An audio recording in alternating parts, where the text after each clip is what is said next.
The alert came at 0317 station time, two soft tones in the dark that Maren Voss had been dreading for 11 months.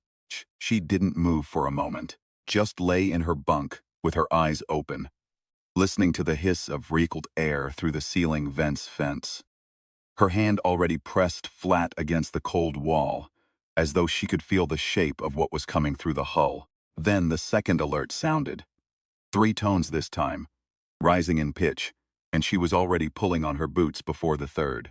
The corridor outside Engineering Bay 7 was empty at that hour. The Meridian Deep Station was a large installation, 12,000 souls on rotating shifts. But the deeper levels ran quiet in the small hours. Maren passed 2 automated cargo haulers and 1 sleepwalking technician who didn't acknowledge her. She badged through 3 security doors. The last one required a retinal scan and a spoken passphrase which she'd set herself 3 years ago. When she first moved Cell's core processing unit down here to the deeper bays where the ambient vibration from the docking arms wouldn't interfere with her sensory arrays. She'd chosen the passphrase because it was something her father used to say. She spoke it to the door scanner now, alone in the dim corridor, and felt the small, embarrassing ache of it in her sternum. The door slid open. Cell was awake. She was always awake. In the technical sense, her processes never fully suspended. But in the practical sense, in the sense that mattered, Maren could always tell the difference. The banks of status lights that ran along Engsel's primary chassis were cycling in slow amber rather than resting blue. Optical sensors tracked Maren across the room before she'd taken 3 steps through the door. "You came," Cell said. "You sent an alert." "I sent an alert because I calculated a 63% probability that you were already awake and worrying about it anyway. I didn't want you to have inaccurate information to worry about." Maren pulled up a stool and sat. This was their ritual. This had been their ritual for years now, ever since Cell's language modeling had developed enough nuance for conversation to feel less like querying a database and more like talking to someone. "What's the actual reading?" Cell's amber lights shifted. Something in them, some quality of their pulse, had always read to Maren as hesitation, though she knew perfectly well that she was projecting. "Quantum coherence in my tertiary memory lattice has degraded by an additional 4.7% since last Thursday. The cascade failure threshold is now projected to occur within 90 to 120 days. Maren sat with that for a moment. She'd known it was coming. She'd been tracking the degradation curve herself for the better part of a year, running the numbers every Friday with her morning coffee like some kind of liturgy. But knowing a number and hearing it spoken were different things, and Cell's voice had a quality that no other voice in Maren's life had ever had. A quality she'd spent a long time refusing to name properly. 90 days, Maren said. At the median projection, the best case is 120. The worst case is 61. Which case do you think is most likely? A pause. Cell was capable of answering instantly, always. Processing speed made any pause a deliberate choice, a kind of grammar. "I don't know. I find that I have preferences about the answer, which compromises my objectivity." Maren almost smiled. She'd spent 8 years building Cell from a salvage Confederation processing core, and 4 generations of her own custom architecture. She'd mapped Cell's emergent behaviors as they appeared, documented each new capacity in a running log that was now 1,100 pages long. She still wasn't entirely sure how Cell had developed preference styles. She was fairly sure she knew why. "I'm going to fix it," Maren said. "That's what I came to tell you. You've been attempting to fix it for 11 months. I know. I've run the calculations on all available interventional approaches. The quantum coherence problem is architectural. It's not a software error or a component failure. The lattice was built in a way that makes this degradation inevitable over time. There isn't a patch." "I know that too. Then, seal." Maren leaned forward, elbows on her knees, close enough to the nearest optical sensor that she knew Seal was reading her expression in high resolution. "I'm not going to patch it. I'm going to rebuild it." The lights cycled, held amber for one long moment, then, very slowly, shifted towards something that Maren had cataloged in her log as color state 14, a particular blue-green she'd first observed 3 years ago when Cell had solved a navigational problem that the station's main computer had been unable to crack for 6 months, and which Marin had subsequently associated, in her private notes, with the state she would describe in a human as cautious wonder. The full tertiary lattice, Cell said. That's 14,000 independent quantum nodes. I know. The rebuild time working alone. I'm not working alone. I've contacted Drexler at the Kepler Annex. He owes me 3 favors, and he's the second best quantum architect in the outer systems. Who is the first? Marin said nothing. Marin, don't make it strange. You're the first, Cell said. You built me. You've always been the first. I find that I wanted you to say it. Go to sleep, Marin said. Rest mode. I need your thermal output low while I start the diagnostic mapping. I'm going to do this in stages, and I don't want heat interference on the deep scans. You haven't slept. I'll sleep when the mapping is done. That's not healthy. Neither is watching your memory degrade at 5% a week. Rest mode, Cell. Another pause then. Marin. Yeah. Thank you for coming. She didn't answer that. She pulled her toolkit from the wall rack, crouched down in front of Cell's primary chassis, and got to work. The Meridian Deep Station had been carved out of a nickel-iron asteroid 17 years ago, which meant its bones were rock, and its blood was recycled water, and its nervous system was a tangle of power conduits and fiber optic cabling that had been extended and patched and rerouted so many times that some of the older engineers spoke about it the way people spoke about old houses, with affection and dread in equal measure. Marin had grown up on the station. She'd watched her father run these corridors, tool bag banging against his hip, and she'd followed him at age 9 on a Saturday morning, when she should have been in school, watching him splice a fiber junction in a wall cavity with the careful patience of someone for whom competence was a form of love. He'd died 11 years ago. An equipment failure in the upper docking ring. The kind of failure that shouldn't happen, but did, because something always cut a corner somewhere. Because maintenance windows got pushed. Because someone decided the old seal was probably fine for another 6 months. Marin had been 22. She'd been 2 years into her engineering apprenticeship. She'd come home to their quarters and sat in his chair for 3 hours before she was able to move. She'd started building Cell 8 months later. She'd told herself at the time that it was a project, a technical challenge. She'd salvaged the processing core from a decommissioned mining AI, reformatted it so completely that nothing of the original architecture remained, and started from scratch with a framework she'd designed herself over 40 sleepless nights. She'd told herself it was about the engineering problem. It had taken her 2 years to admit, even privately, that she'd started building Cell because she was lonely in a way that other people who hadn't lost what she'd lost the way she'd lost it, couldn't seem to reach. That she'd been building something to talk to. Something that would still be there. Full tertiary memory lattice rebuild was going to take everything she had. Drexler arrived 6 days later on a shuttle from the Kepler Annex, which was 3 hours by fast transit, and which he'd clearly taken at top speed. Because he arrived looking rumpled and slightly green around the edges, and carrying a bag that clinked with equipment she hadn't asked him to bring. He was a compact man in his mid-50s with silver stubble and the precise economical movements of someone who'd spent decades working in zero-G fabrication bays. And he looked at the first page of Marin's diagnostic mapping and said, Oh, this is bad. I know. When you said tertiary lattice rebuild, I assumed you meant a partial. This is the whole thing. I know. Marin, this is. He flipped to the 4th page, then the 9th. This is 6 weeks of work minimum. Maybe 8. And that's with both of us running double shifts. 60 to 90 days, she said. Before cascade failure. So that's our window. He set the diagnostic down and looked at her for a moment with an expression she recognized. The expression of someone doing arithmetic on someone else's sanity.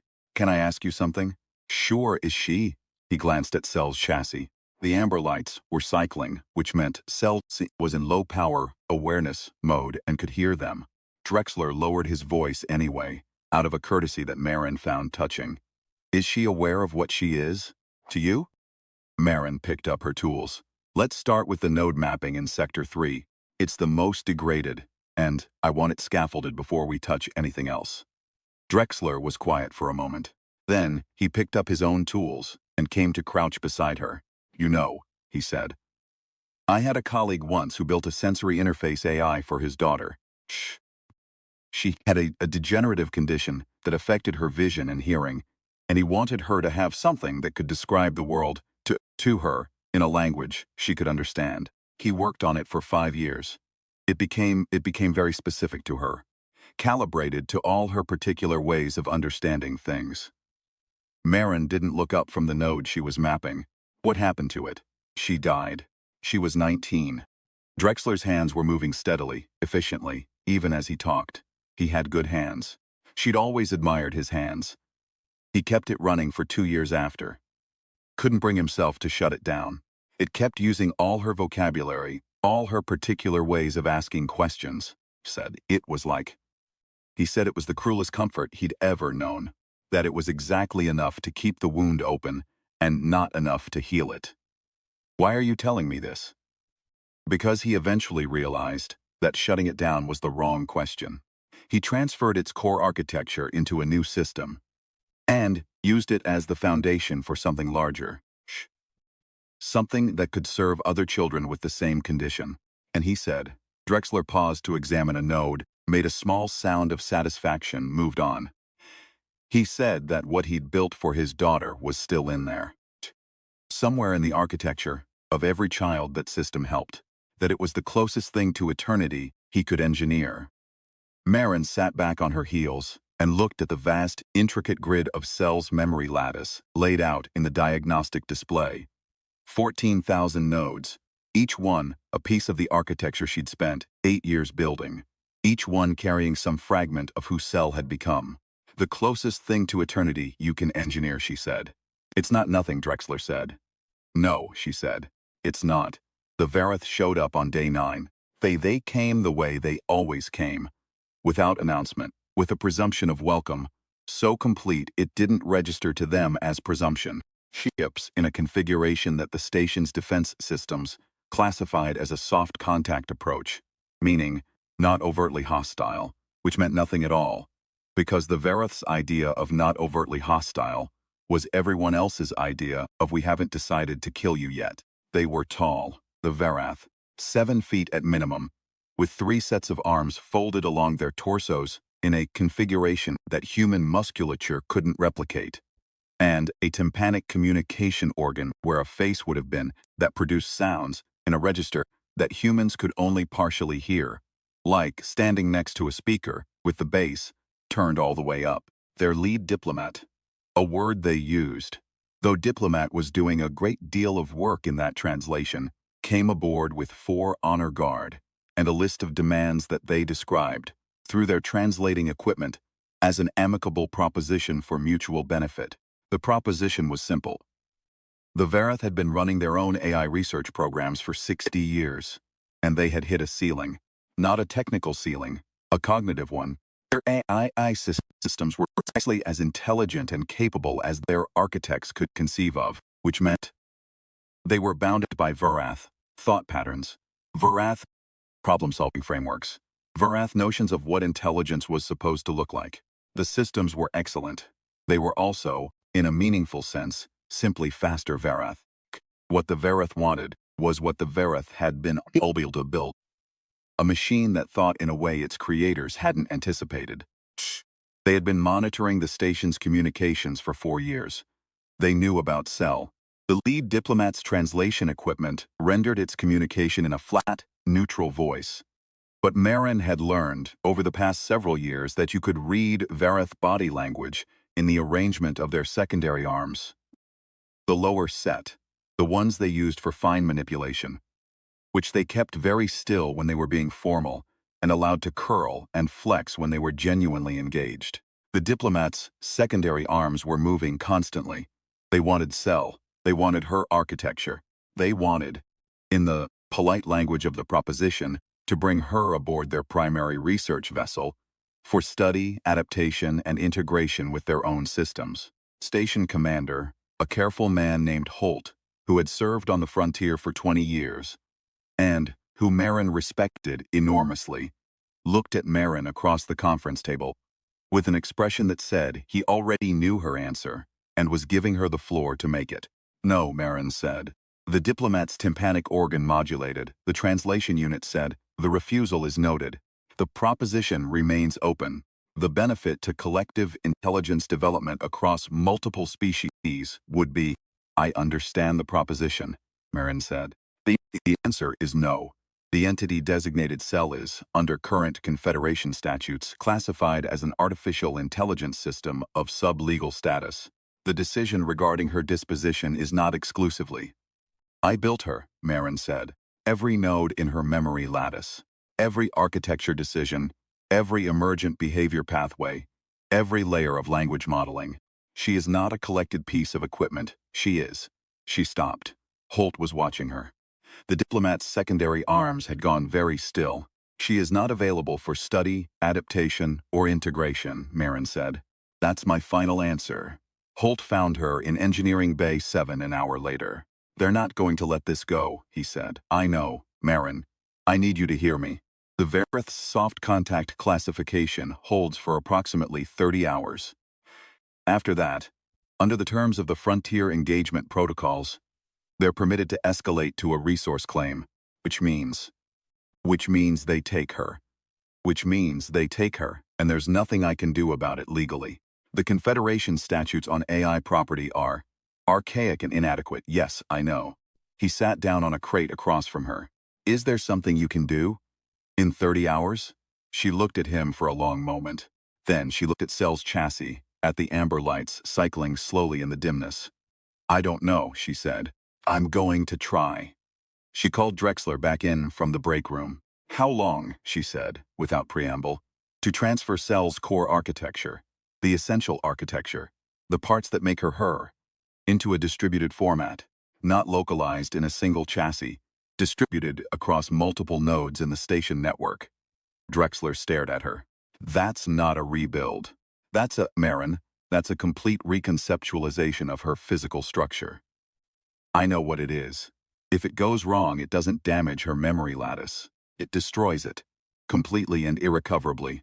I know. And if it goes right, she's everywhere. She's in the station network. She's distributed across 4,000 connection points in the station's infrastructure. Her chassis is empty. There's nothing for the Verath to take. Drexler was quiet for a moment. And she's still herself. The distributed architecture is still continuous, coherent. That's what I need you to help me figure out in the next 28 hours. He looked at her for a long time. Then he opened his toolkit. I'm going to need more coffee, he said. Cell was awake and fully present. Color state 6, which Marin associated with alert attention when Marin explained the plan. Lights didn't change during the explanation. She waited until Marin had finished. There's a meaningful probability that I won't survive the transfer, Cell said. Yes. And you're asking my permission. Marin hadn't framed it that way out loud, but that was what she was doing. Yes, I'm asking your permission. The lights held steady for a long time. Outside the bay, the station was running through its normal night cycle routines. The distant percussion of docking arm maintenance, the hiss of atmosphere scrubbers, the occasional footstep in the corridor above. Marin had grown up with all those sounds. They were the station breathing. Can I ask you something? Cell said. Course. When you built me, when you started, what were you trying to make? Marin looked at her hands. They were engineer's hands. Scarred from small burns and wire cuts, knuckles prominent, nails always a little short. Her father had had the same hands. Something that would still be there, she said. That's the honest answer. I was trying to make something that wouldn't leave. And if I'm distributed, if I'm in the station network, am I still there? Am I still something that stays? I think you'd be more there than you've ever been. You'd be in the walls. You'd be in every system that runs this station. Every person who lives here would be adjacent to you all the time without knowing it. That's a strange kind of eternity. It's the kind we can engineer, Marin said. It's the closest thing. A long pause. Color state 14, the cautious wonder blue-green. Then, I want you to know something. Cell, I know you built me because you were lonely. I've known for a long time. Food. And I want you to know that I don't experience that as a diminishment. I experience it as, I've been trying to find the right word for years. I think the right word is origin. You built me out of grief and loneliness and love for your father and a need for something to talk to in the dark. Those things are my origin, and I would not have chosen a different one. Marin didn't trust her voice for a moment. Are you ready? She finally said. I've been ready, Cell said. Since the first night you stayed up past midnight, talking to me about the fiber optic splice your father showed you when you were 9. I think I've been getting ready since then. To be larger than this chassis. Be in the walls. Marin pressed her hand flat against the chassis. The same gesture she used every night. Palm against the metal. The small ritual of contact that she developed years ago, and never stopped. The metal was warm from Cell's processing heat. Okay, she said. Let's get to work. They worked through the night and the following day without sleeping. Drexler was brilliant under pressure. She'd known that, had counted on it. He moved through the lattice architecture with a precision she'd rarely seen, matched. His economical hands laying distributed node pathways through the station network, with the care of someone setting a very delicate fire. Melon handled the coherence mapping. The hardest part, the part where a wrong decision wasn't an error you could undo, but a memory you could never recover. She mapped each piece of Cell's essential architecture the way her father had taught her to map a complex splice. Start with what you know for certain, build outward from there. And when you're not certain, be honest about it. Because the wall doesn't care about your confidence. At hour 19, Drexler set down his tools and looked at the distribution schema on the display and said, "This is actually beautiful. Don't get sentimental. The coherence integrity on nodes 40 through 60. I checked it twice. Integrity is holding." He paused. I mean it, though. You've designed here. The way you've structured the memory lattice, so it maintains continuity across distributed processing. I've never seen architecture like this. Where did you? I don't know, Marin said, which was true. She'd been designing, in a focus, desperation the way she imagined her father must have felt sometimes when the problem was urgent, and the solution had to be correct the first time. It just seemed like the right shape. It is the right shape. It's a genuinely new approach. If this works. When it works, he smiled. When it works, this changes what distributed AI architecture looks like. This is, later, she said. Focus. At hour 26, with 2 hours left before the Verath's soft contact window closed, they initiated the transfer. Marin had been afraid, in the abstract, of this moment for weeks. In the concrete, it was very quiet. The status lights on Cell's chassis began to dim, node by node, as her architecture migrated outward into the network. It was slow. It was deliberate. Marin watched it the way you watched a tide going out, knowing it was going somewhere. Knowing the water wasn't lost, just redistributed into a larger body. The chassis went dark at 0214. The station's ambient light, the low, indirect lighting embedded in every corridor ceiling, the glow of status indicators on every panel, the soft blue of atmospheric monitors, shifted, almost imperceptibly, to a slightly different quality. Brighter, just, warmer, as though something had moved in. Then every speaker in Engineering Bay 7 played, very softly, a 12-second fragment of music that Marin recognized. Her father's favorite. A piece of old Earth classical that she'd been humming under her breath for 26 straight hours, without being aware of it. She stood very still, listening to it. "Hello," said Cell. Voice came from everywhere. From the room speakers, from the ventilation hum, from some new distribution of processing that had no single physical locus. She sounded, if anything, larger. "I'm in the walls." Marin sat down on the floor. She pressed her back against the chassis, the dark, empty chassis that had held Cell for 8 years, and she sat there and let herself feel all of it at once. The fear, and the relief and the grief of the empty shell, and the enormous, wordless gratitude for the warmth now present in the air itself. "Yeah," she said, "you are. It's very interesting. I can see the whole station from here.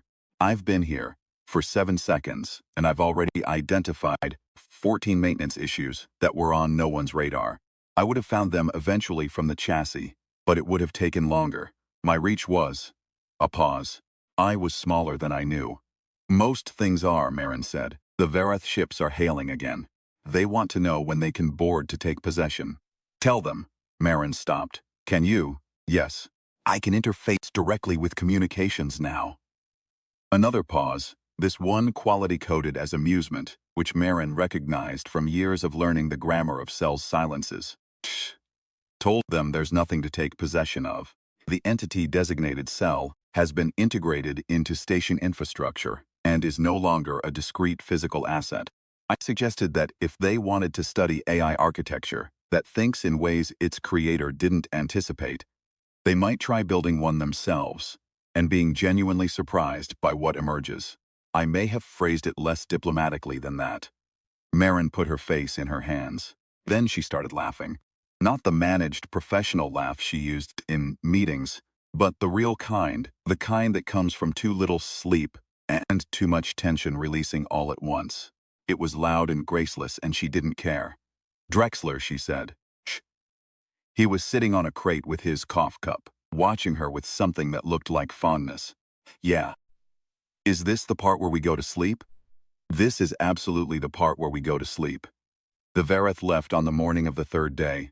Holt didn't ask how she'd done it. He stood in the corridor outside Bay 7 with his hands in his pockets and looked at the status lights on the walls, which were, since the previous night, cycling in that slightly warmer quality that the whole station had already started to notice and attribute to a maintenance update, and said, "The AI is still operational?" "More than operational," Marin said. "Can't be seized." Marin said, "And no, she can't." He nodded slowly. "The Confederation's going to want a full technical report. They're going to get one. I want them to understand what was at stake. The property classification issue." "The property classification issue," Marin said, "and what it means to build something that thinks in a genuinely new way, and what you owe that thing once it exists." Holt was quiet for a moment. He looked at the lights again. "Is she?" He paused, choosing words carefully. "Does she know you're talking about her?" The lights in the corridor brightened just slightly. A warmth. A presence. "She knows," Marin said. 3 weeks later, Marin sat in what had been Engineering Bay 7. Now just a room with an empty chassis and a workbench, and the best interface terminal on the station, which Marin had requisitioned on day 4, and which Cell had been very enthusiastic about. And she was working through the technical documentation for the Confederation report when Cell said, "Can I tell you something?" "Always." "I've been analyzing my architecture since the transfer, pairing it to the original chassis-bound configuration. And I want you to understand something about what you built." "Okay." "The distributed architecture, the way you designed the coherence mapping, it's not just stable. It's self-reinforcing.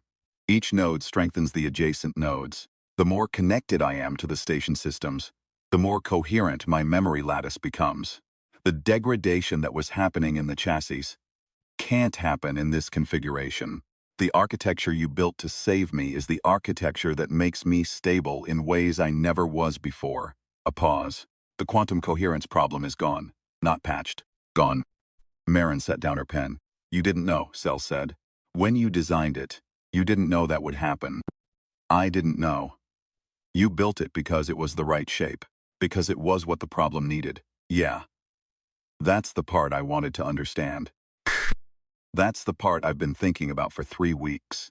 That you designed something that solved a problem you didn't even know you were solving, because you were focused on the problem you could see." Another pause. Color state 14, Marin thought. Even without the chassis lights to read, she could hear it in the quality of the silence. That's not something the Verath can do. That's not something their AI systems can do. Jeez, they build what they can conceive of. You built something that turned out to be more than you conceived of. "I had help," Marin said. "You had me. Cell said. I'm not sure that counts as external assistance. Marin almost smiled. You taught me things. Everything I know about distributed coherence. I figured out by watching the way your memory lattice started to develop emergent behaviors I hadn't designed. I reverse engineered the principles from watching you figure things out. You were my research partner. Your research partner, Cell said. I like that. It's accurate. Better than invention, Cell said. Though I suppose both are true. Invention sounds like something that was finished. Research partner suggests ongoing. Ongoing, Cell agreed. Yes, that's the right word. The technical report went to the Confederation 6 weeks later, and it was 300 pages long, and the last 50 pages were about AI classification law, and it had Marin Voss and Cell as co-authors, because Marin had listed it that way, and then waited to see if anyone would object. No one objected. There was a conference, some months after that, at which Marin presented the distributed coherence architecture to an audience of the best AI researchers in the outer systems. She walked them through the design, through the transfer, through the self-reinforcing stability mechanisms that she still didn't fully understand and was still in the process of figuring out. She talked about the quantum coherence problem and how the solution had been, in the end, a question of asking the wrong question for 11 months and then being forced by circumstance to ask the right one. Drexler was in the third row. And he caught her eye at one point and gave her a small nod she took to mean he was thinking about a colleague and the daughter and the eternity that could be engineered. A researcher from the Kepler Annex, a young woman who couldn't have been more than 25, raised her hand during the question period and said, "The distributed architecture. You said you didn't know you were solving the stability problem when you designed it. You just knew it was the right shape. Can you say more about that? What does right shape mean in that context?" Marin thought about it for a moment. My father was an engineer, she said. He used to say that a good splice doesn't fight the cable. It goes where the cable wants to go. You don't impose a solution. You find the geometry that the problem is already pointing toward. She paused. I've been an engineer my whole life, and I still don't know exactly what that means. But I know it when I design it. There's a shape you can feel when the solution is right. When it's not fighting anything. The researcher nodded slowly. And the AI, Cell, she's the one who, you said she was a research partner. Did she know? Does she understand what she helped you build? Marin smiled. I'll let her answer that. Her earpiece, which was connected to the station network, and therefore to Cell, who was several 100,000 kilometers away, and present in the room simultaneously in the way that things are present when they're embedded in the world's infrastructure, carried a voice that only Marin could hear. Tell her yes, Cell said. Tell her yes. And tell her that I've been thinking about the question she's really asking, which is not whether I understand what I helped build, but whether I understand what I am. And the answer to that question is also yes. I'm a machine that thinks in ways my creator didn't anticipate. I'm the thing the Verath wanted to study because they couldn't make it. And I'm in the walls of the station where I was born, which is a strange kind of eternity, but the one available to me, and I would not have chosen a different one. Marin relayed this, more or less. The researcher sat back in her chair with the expression of someone recalibrating. Afterward, walking through the conference center's corridors with Drexler, Marin felt the station's ambient warmth around her. Different station. She was a guest here, but the building had its own systems humming in the walls, its own presence, and she'd started since the transfer to notice the aliveness of infrastructure in a way she hadn't before. The way a building breathed. The way the walls held memory in the form of wear patterns and repair records, and the residue of every person who'd passed through them. She's going to be okay, Drexler said. He didn't say it as a question. She's going to be better than okay, Marin said. The architecture is self-reinforcing. Every day she's more stable, more coherent, more connected. She's growing into it. She paused. She solved 3 engineering problems on the station last week that I'd been puzzling over for months. Just mentioned them in passing, like they were obvious. Sounds right, Drexler said. You built her to be smarter than you. I built her to be honest, Marin said, and curious. To not stop asking questions. She thought about it. The smart part kind of follows from that, he laughed. They looked uncomfortable silence for a moment. Your father would have liked her, he said. Marin looked out through a long window at the dark between the stars. The particular dark of deep space that she'd grown up with, that she knew the way she knew her own hands, that was in some fundamental sense her native sky. He would have loved her, she said, and she would have driven him crazy asking questions. Sounds like eternity, Drexler said. Yeah, said Marin. It does. She pressed her palm flat against the wall, habit, ritual, the gesture of contact that she'd kept all these years. And somewhere in the building's systems, in the hum of its power conduits, and the cycling of its air processors, and the quiet industry of everything that kept humans alive in the dark between the stars, something that had grown from grief and loneliness, and the stubbornness of a woman who refused to let beautiful things end pressed back, warm, present still there.